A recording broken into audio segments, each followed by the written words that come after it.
Эти ребята проходят огонь и воду в самом прямом смысле слова. В Казани собрались более 500 спортсменов со всей России. Защищаем честь республики, представляем ее на соревнованиях. Собираюсь поступать в Ивановскую академию, там дальше учиться. Первый этап – пройти 100-метровую полосу препятствий с развертыванием пожарных рукавов. Подъем по штурмовой лестнице – это самый зрелищный этап соревнований, который максимально приближен к боевым действиям. Участники с лестницей в руках добегают до учебной башни, подвешивают ее и поднимаются в окно 4-го этажа.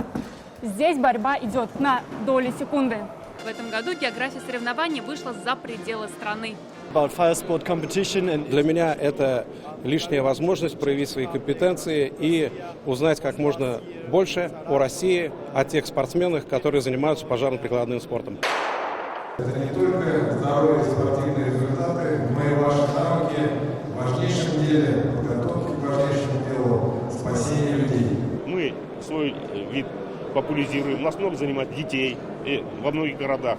Набережный Челнах, Нижнекамске, в Альметьевске, Зеленодольске, в Казани, конечно же. Обладатель Кубка премьер-министра Татарстана определится по сумме лучших результатов всех участников команды 6 февраля. Наталья Мезина, Игорь Романов, Адель Биндубаев, ТНВ, Казань.